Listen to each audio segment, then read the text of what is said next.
98 Not Out, sponsored by Shepherd Neame, proud supporters of cricket in Essex.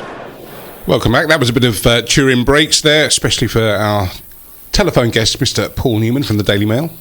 Excellent. Paul, can you hear us a little bit better now? I can, thanks, Brett. Yeah, I can. Receiving you loud and clear. Okay. If you wondered if we had a couple of things, Paul's having a struggle hearing us, but hopefully we'll sort it out during that song. Now, don't forget, if you've got questions for Paul and indeed Ravi Bapara, who's on later on in the show, get them in now. The best place and the most direct way to do it is via the Facebook or the Twitter pages or Instagram as well. And we will ask our guests your questions, so take part in the show. We did have one question for Ravi so far, haven't we? Oh, right, yeah. It was from me. Free chicken? Free chicken. Paul didn't get us any, so we're relying on Ravi now. So, Paul, you've written a piece explaining what you do with the county championship season. So do you want to run through it so everyone sort of knows what it is and we can discuss it? Yeah, well, I was asked by the office to do this. Basically, obviously, we know that the ECB are working on 4 or 5 different plans on how they would stage the cricket season, depending on how much, if any, cricket we can get this summer. You know, and there was because nobody knows for sure. And I thought that the most likely scenario, I still believe, is that we might get 2 months. We might get 2 months of cricket in August or September, or maybe going into October a little bit. I still very much, hope that's the case. I think one of the scenarios the ECB are working on is that we'll get no cricket at all, which would obviously be awful for everybody involved. But I do think it's feasible that we could get a couple of months. So what sort of cricket should we have? And I was just asked to come up with what I would do, really. And so basically, I think, the ECB have said they would have to concentrate on the most lucrative cricket, because obviously the whole game is going to take such a financial hit over all this that they've got to try and make as much money as possible. And I think that's fair enough. And so what they're going to try and do is play as much international cricket as possible, and they're going to prioritise the T20 blast. Now, I agree with that. The ECB haven't said so yet, but I'm 99.9% certain they're going to abandon the 100 this year, simply because if they are able to start in July or August, they want to reward their core audience, and quite right too. There'll be no time for launching a competition that's aimed at a new audience, and also a competition in which not every county player would be taking part in. There'll be loads of players doing nothing at a time when you really need to occupy as many as possible. So my thoughts are quite similar to the ECB's, I think, in that we should try and do everything we can to stage this summer's proposed Test series against West Indies and Pakistan. And we're going to have 2 England squads, which is something, again, the ECB are considering. Ashley Giles has actually done a phone conference with the national media today. That will be in tomorrow's papers and on websites tonight, actually, in which he admitted the same thing. They say it's not ideal, but they're looking at 2 England teams. So you'd have Joe Root's Test side, hopefully playing against West Indies and Pakistan if they can get here. You'd have, and then you'd have Owen Morgan's one-day side playing T20 and 50-over matches against. Pakistan were due to play some white ball games here, so you try and play them against them. You try and play them against Australia, who are due here for a 5 matches, I think it is, in July, and you do it against Ireland, who are due to be here for 3 white ball matches at the end of the season. Yeah. So you'd have them running concurrently, not necessarily on the same day. You'd have, say, a T20 match one day with Owen Morgan's squad. The next day there'd be a Test match, and then after the 5 days you'd have another T20 match, and that way you'd maximise as much international cricket as possible. You'd try and fulfil some of the TV contracts, which are so important to the game's financial health. And I think even if those games need to be played behind closed doors, which again is a very strong possibility, then they would be on the TV. You would hopefully have them on internet streaming services. You'd have the BBC's commentary service. Would there be overlaps in these squads? If you were like, say Ben Stokes, who starred in... You'd have to have a Test squad and a one-day squad. They'd have to be completely separate, yeah. Completely separate, I think, is the plan, and obviously it wouldn't be ideal, because certainly with Stokes you'd have him in every England squad going. Yeah, that's right. But I was actually asked by the office to pick 2 different squads as well, who I felt should be in these squads, and I had Stokes in the Test squad. I think Test cricket is the priority, building up to the next Ashes now that England have won the World Cup, and I think it's his best format as well. Wonderful white ball player though he is, I think he's particularly good at Test cricket, as we've seen at Headingley, as we've seen at Cape Town, and on countless other occasions. So my solution would be to leave Joss Buttler in the white ball side, because he's better there. have Ben Stokes in the Test side because he's better there, and you'd pick your sides accordingly. Really, Jofra Archer's another one, of course, who would definitely be in both. I'd leave him in the white ball side for now. It's where he's played the most of his high-profile cricket, if you include his franchise cricket as well. He was the World Cup winner with the Super Over. So you'd basically make it work, really, and because England are stronger now than they have been for some time, you could get two very strong squads out, I think. So you play as much international cricket as you can, and you get as much of that on the TV as you can. And I think that the Blast would be a big priority. We've already, of course, lost 7 rounds of the championship because of the delay till May the 28th. I'm pretty sure that date's going to be extended indefinitely in the next couple of weeks, sadly. And I personally, I know Alistair Cook's talked about this as well. I personally would not be in favour of a 5 or 6 match championship. I think that would devalue the title if you're going to award a county championship title to a side to follow Essex last year. It wouldn't be quite merited. So what I would do is have as many first class games as possible, but you could maybe introduce a little free conference system for 1 year only and play as many games as you can and have just this one-off unique title for the special circumstances that we're in this year. Other first class games could be the Lions against England, as a warm-up game for the Test cricket they play, because they're going to need a warm-up game or two, and maybe some county select games against a young England, the England under-19 side even, or an England age group side. I think you could get a lot of interest in that. Essex v England. Essex v England, of course, the county championships against England. We had that for warm-up for the Ashes, didn't we, a few years ago? It'd be interesting this time because Mills almost took Graham Swan out. So my idea really would be as much international cricket as possible, as much T20 Blast as possible, shelve the 100, and whatever first class cricket you can play, you turn it into a little conference system with some select fixtures. Obviously it's not ideal, but it would salvage as much of the Sky money as possible. If you could provide as much TV money as possible, it would obviously be as good for the county coffers as possible, because the Blast is the most lucrative tournament.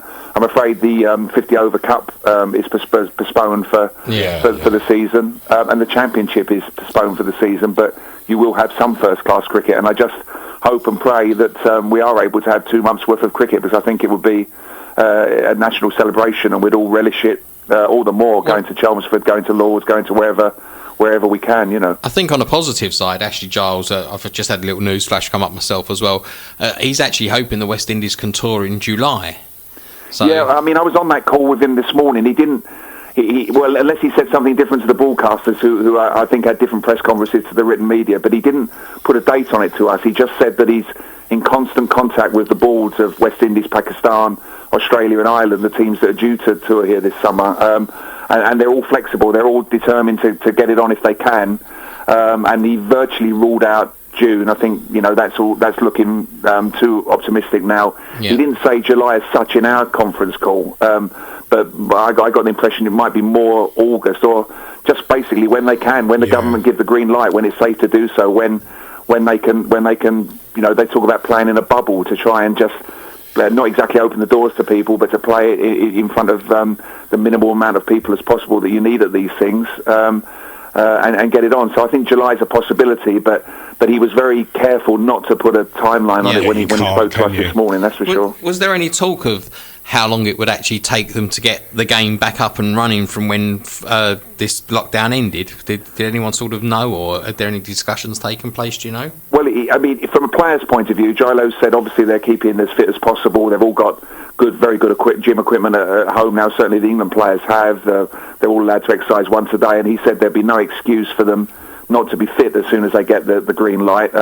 He did say that the medical staff and the physiology staff have now said that they think it would take between 4 and 8 weeks for players who've been at home every day to get up to be ready to play a Test match. But obviously England won't have that, so they will certainly try and shorten that. They won't have between 4 and 8 weeks, because the last thing we need if they get the green light is for us to wait that long for the players to get out on the park. So I think their priority is to get stay as fit as possible while they're in lockdown, and then get out playing as soon as possible. But I do think everybody I've spoken to thinks they will need 1 or 2 warm-up games, which I think is where your Essex against England or your Lions against England comes in. and then because otherwise, we can't be silly about this. You can't just throw them straight into an international fixture. Otherwise, we'd have injuries all over the place probably. But a couple of warm-up games, which in themselves would be great occasions, I think, after we've been starved of cricket, and away you go. But it's I know Steve Elworth, the ECB, is the man who's charged with looking into all this. But they're talking about bio-safe venues. They're talking about staying in a bubble, perhaps. They call it renting out a whole hotel just for the teams and there's plenty umpires. of grounds that have hotels on them now these days, aren't there? I mean, Hampshire for one, Old Trafford. Do you think there's an opportunity here from the broadcasting point of view after the World Cup final going on terrestrial TV? Is there a chance maybe to try and sort of give an injection to the game of having some of this on terrestrial free-to-air television? I'm not sure, actually. I think what we do have to remember is that cricket is so dependent on Sky money, and you do have to respect that. I think Sky are obviously taking a massive hit at the moment with no football, no cricket, no live sport at all. I think that Gilo called them one of the game's biggest partners today, and I think they will try to get as much cricket as they can on there. But what I think you will find as well is that Sky will appreciate that these are unique circumstances, and I think they would. I'm guessing, but I think they would put a percentage of it free to air as well, because they would know the public mood is. People are all taking hits in their pockets, in everyday life, and for those who haven't got a subscription, who certainly can't afford it, when cricket does come back, it would be a real kick in the teeth if there is cricket and they can't see it. So I think it'd be getting a balance between trying to give Sky what they pay all those millions for. And also remembering that not everybody's got a subscription, but I do when I hear this argument for satellite for terrestrial TV, I can obviously understand where people are coming from, but I think the whole game is so indebted to Sky, and we're seeing that now with the amount of money that's in danger of being lost to the game for all this. That they are really they've been such. They've been so good for the game, and even now, they're putting great podcasts out every day. They're trying to do their bit. I think they're putting footage of Headingley out free to air on their YouTube channel over the weekend, so people can enjoy that again from last summer. So I think that the game will try to give them what they've paid their money for, as well as trying to get it out there on as many platforms as possible. Yeah, there is some good content out there at the moment. In terms of obviously Sky as well. I mean, it's not just a case of what Sky want to do. It would be a case of what actual outside broadcasts are available, because if football comes back in as well at the same time, Sky would obviously prioritise the football because of the bigger audience figures, the bigger advertising revenues. It's actually how much cricket they'd have the ability to show, because they've got a dedicated cricket channel though, which but it's also the problem there is there's only going to be an amount of outside broadcast units available, TV crews available to actually cover everything as well. So to cover 4 or 5 different games of cricket might actually be quite difficult, because Sky only really have 2 or 3 crews that cover the cricket across the whole summer. Scummer? Where does that come from? I think that's true, Brett. But I do think they would bend over backwards to try and get as much cricket on the screens as possible, because they need it, don't they? They need it for their subscription model. As you say, football will take priority.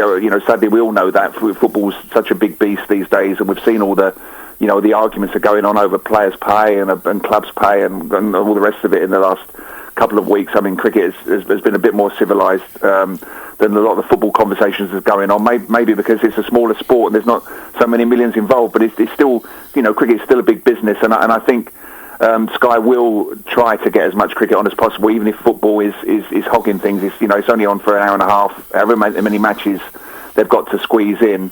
As Darren says, you've got that channel, and they might borrow people that don't usually work in their sports department to just get it on somehow. I think you'll certainly see more blast games on the TV than is contractually they're obliged to do. This is an interesting one, isn't it? Because the blast, in normal circumstances, has so many detractors, isn't it, of sort of traditional cricket fans. And I think this is showing now, in terms of county survival and county reliance on money, is just how important the T20 Blast is to counties, and the importance of getting it on this year, and of how that will potentially rescue. For me, one of the positives of the Blast could be that we could actually see a lot of the England players playing it to get some cricket in.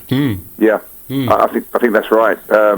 And it's not without. There is a little bit of an irony there. I don't want to criticise the ECB because obviously these are the extraordinary circumstances, and I think Tom Harrison and people at the ECB have done pretty well up to now. But when I heard him talk about us having to reward the core audience, where, if and when cricket comes back, I thought, well, it's the core audience that I feel have been sort of completely overlooked with the 100 being so much money being spent on the 100 really, which it still baffles me as to why we need a new format. And I think the Blast has been in normal times before all this happened. The Blast had been undermined by this new competition. It's so successful. It's such a brilliant competition for the counties. It's getting better and better as well, isn't it? It's successful. It's a terrific product, and it all goes back to when Colin Graves called it mediocre, and that was the first sort of thing you think, oh, what is going on? And this whole 100 thing, I think, had basically ignored the millions of existing cricket fans there are. I know we need a new audience. I know the game needs to thrive and get younger people in, but in recent times, every decision seems to have been, oh, you're of a certain age, you're an existing cricket fan. Sorry, we don't want you. We only want this mythical new audience that comes in. Who are these people? Yeah, exactly. Who are these people? And does it automatically mean they're suddenly going to watch, a game between two teams we've never heard, with no history between them on BBC Three or whatever it is? A format that no one understands. Yeah. Millions of people are going to watch cricket again. So the fact that the Blast is now so important to the long-term future of the county game, at least, is not without a little bit of irony, I think, because we do need that core audience. We've got a hell of a successful product there, and personally, when this whole 100 thing came in, I would have just preferred for all that marketing money to be spent on the Blast, have a Premier Division, maybe relegation or promotion, and really go for the Blast. But that ship has long sailed. Well, just having one of my complete moments here, that actually the Blast could play an even bigger purpose in England taking on the T20 World Cup, because it is a unique year. So why don't we actually make the Blast into 20 teams, include an England T20 team in there, and either a Scotland or an Ireland T20 team in there, and let them play all the group stages, and then the England guys would get 10 warm-up games or 8 warm-up games.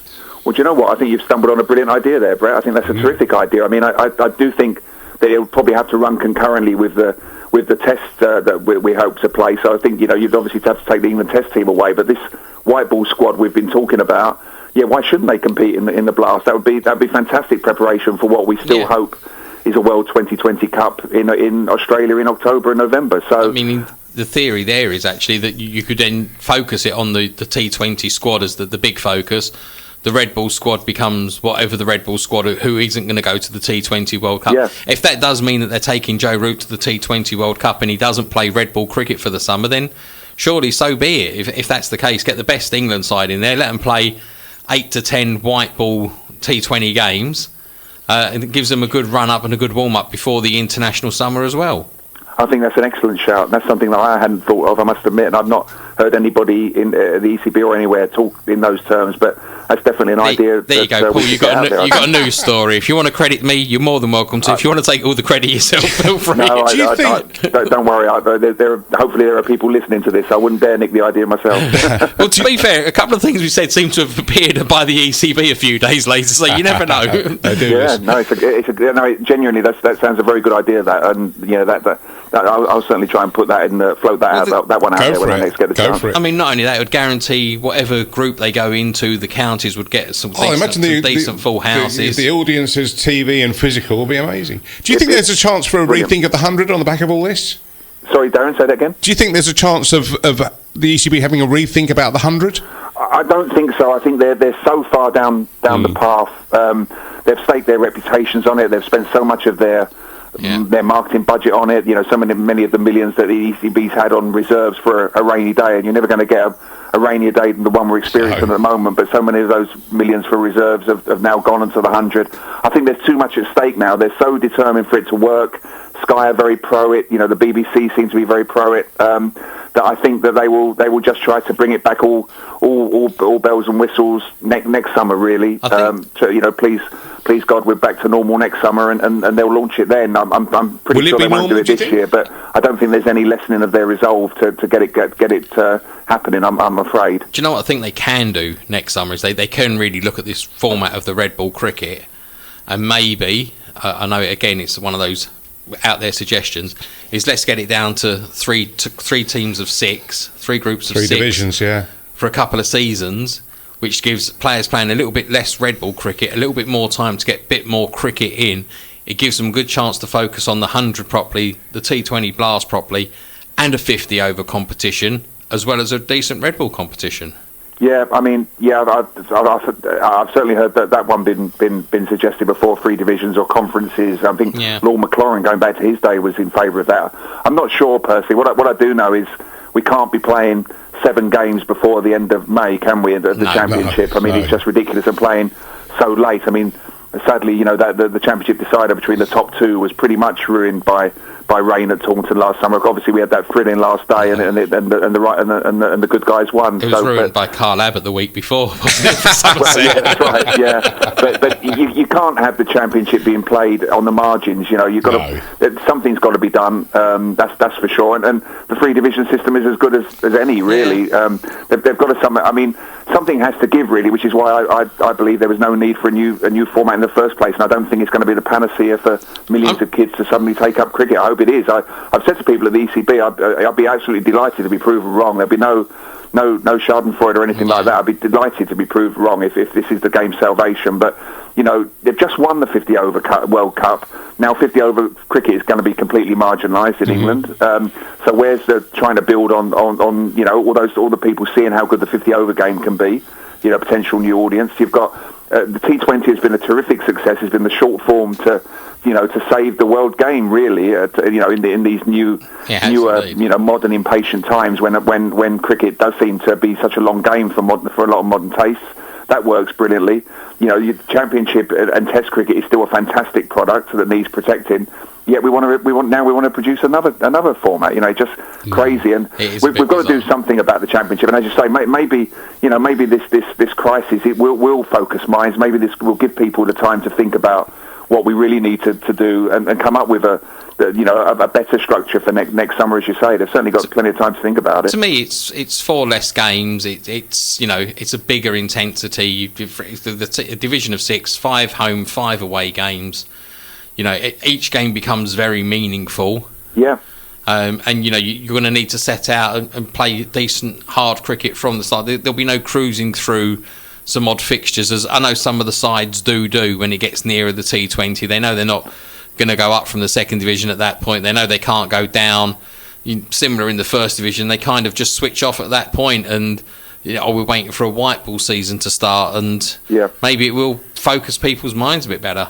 I think there's a lot to be said for it. I know there will be a lot of people out there saying, we don't want fewer championship games. We love our championship cricket, but as you say, I'm afraid that the calendar is fit to burst, and that would make every game be worth that much more. The fewer games there are, the bigger they are, aren't they? Really, and cricket administrators have never seemed to understand that. They don't understand the concept of less is more. Have some better intensity. Make it a proper breeding ground for Test cricket. Make every match mean something.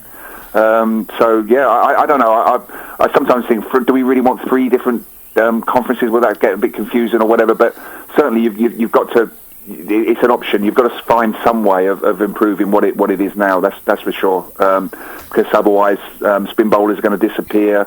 Batsmen like Sibley and Crawley. Crawley to a lesser extent, he's more of a modern batsman, but batsmen like Alistair Cook are going to disappear, and something will be lost from the game, really. And I think. The risk of sounding like an old fogey, it would be a disaster if first class and Test cricket was to wither on the vine and die. And I think it's such a great game that young people can appreciate it. New people coming into the game can appreciate it. And we've only got to look at the summer we've just had with Test cricket. Yeah, exactly. I mean, what an advert that was for proper cricket. You don't need to have a new sort of a new format to show how good last season was. Have you watched the Amazon Prime, the Test series yet? Yeah, I have. Yeah, I've watched it. I liked it with some caveats. I mean, it's so pro-Australia, isn't it? It's so, and Justin Langer had a right of veto apparently on everything, and he tried to get rid of that bit. For people who haven't seen it, when the brilliant Headingley final afternoon, when Nathan Lyon fluffs plus that run-out chance. And you mentioned Nathan Lyon earlier, and it couldn't happen to a nicer bloke, something like that happening. I've had a few run-ins with him. I'm not a particular fan of his, and for that to happen to him was just Mother Cricket really looking down on past behaviour, in my opinion. But anyway, at that point, Langer turns around and kicks this bin in the dressing room, and all the rubbish flies out, and then he starts picking up all the rubbish and putting it back. It's brilliant television, but he apparently tried to get that out and was persuaded against it. But to be honest, it does show him in quite a sort of light that he knew he'd done wrong and actually I better fix this, where he could have just sent someone go and clear it up.